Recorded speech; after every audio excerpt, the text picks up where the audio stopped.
Друзья, приветствую вас! И с вами Яра. И сегодня я бы хотела приготовить заправку.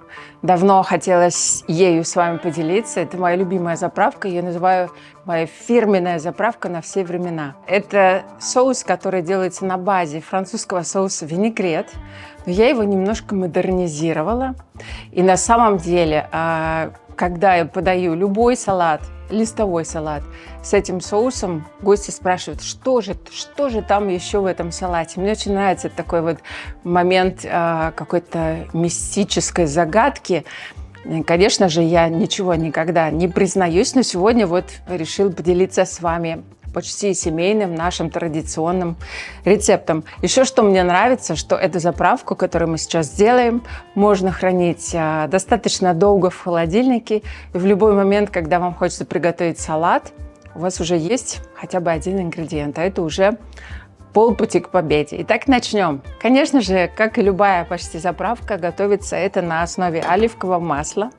И здесь есть небольшой секрет.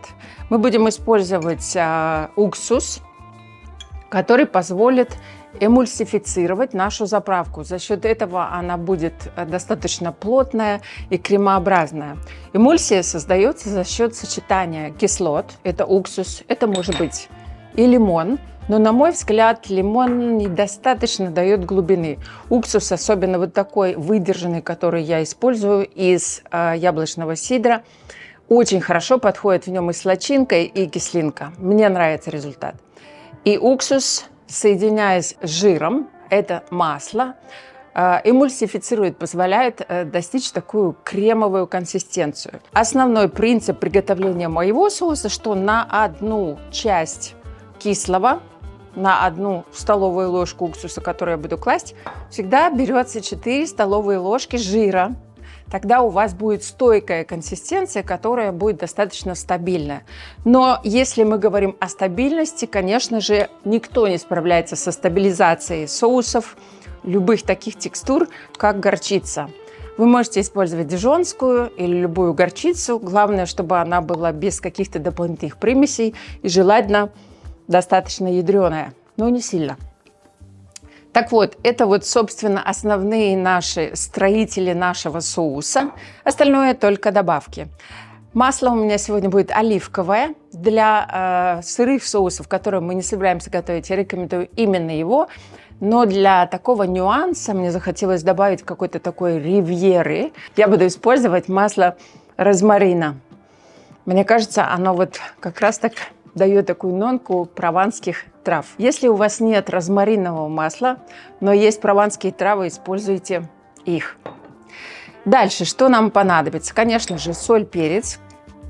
Конечно же, мы будем использовать мед исключительно для баланса. В прошлый раз я об этом говорила, что в любом блюде, в том числе соусе, нам нужно выдержать 4 баланса. Горький, сладкий, соленый и кислый. Здесь у нас есть кислый, здесь у нас в перчике горький, соленый у нас будет соль и сладкий у нас будет мед.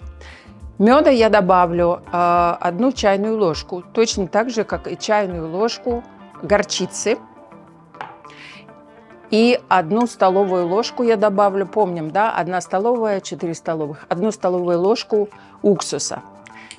И на этом этапе мы это все смешиваем до добавления масла. Потому что если мы добавим масло уже сейчас, эти ингредиенты у нас не размешаются. Еще момент такой. Я хотела бы сюда добавить немного лимонного сока. Но прежде чем я его выжму, я добавлю чуть-чуть лимонной цедры для нюанса. Для такой вот лимончинки. И хорошо они, кстати, с розмарином дружат. Лимон, розмарин, они так, у них любовь, мне кажется, с маслом. Будет шикарно. Не будем перебарщивать. Я думаю, этого достаточно. Такой легкий тинт, такой легкий лимонный флирт, как вуаль. И сок. Чуть-чуть. Лимонный сок, как и шоколад, впрочем, как и перец чили, являются у нас бессменными улучшателями вкуса. Лимонный сок и лимон, они поднимают любые вкусы на какой-то другой, совершенно божественный уровень. И теперь наши ингредиенты я легко смешаю. Используя сегодня венчик, вы можете на самом деле сделать гораздо проще все. Добавить все ингредиенты в банку, закрыть ее и трясти до умопомрачения, пока не появится соус. Но сегодня я хотела показать все этапы приготовления, поэтому сделаю его, так сказать, по старинке.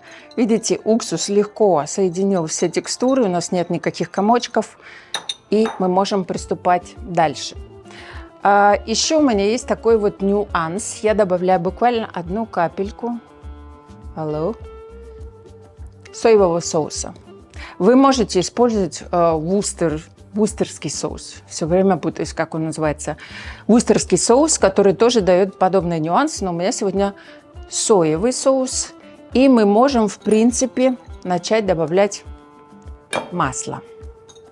Я буду добавлять его постепенно, смешивая. Здесь тоже есть, как ни странно, свой нюанс. Масло нам не обязательно добавлять тонкой струйкой все время. Нам главное соединить первую порцию масла с нашей массой, чтобы она не расслаивалась, а объединилась. Как только уксус, горчица и мед запустили масло в свои объятия и стали одним целым, вот как сейчас, массы уже можно безопасно добавлять остальное количество масла за раз.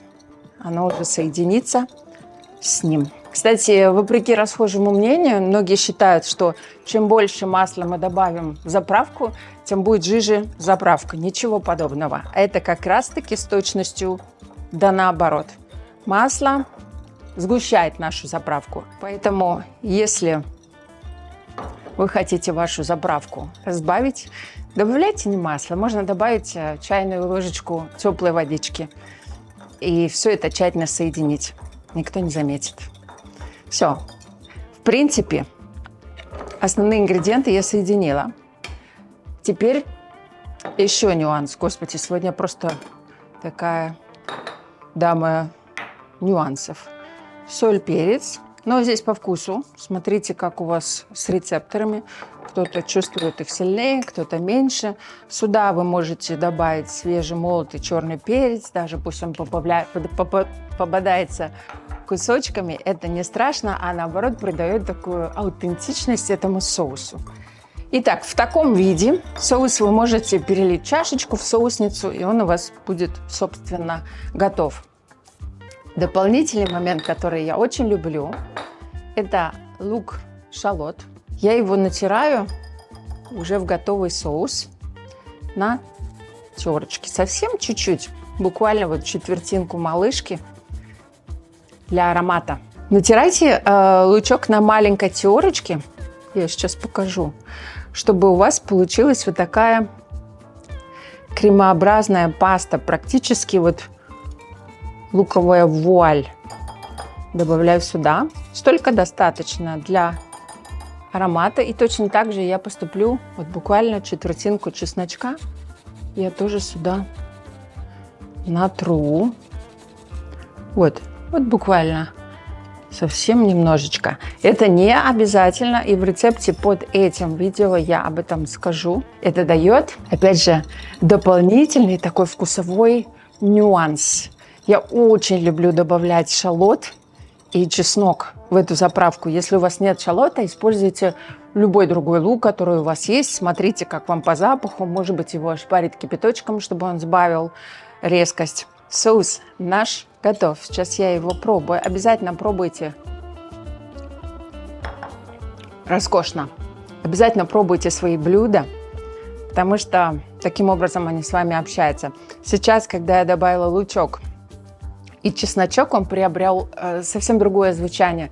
Более острые, яркие вкусы всех ингредиентов стали. То есть как будто бы все теперь на полную громкость поют.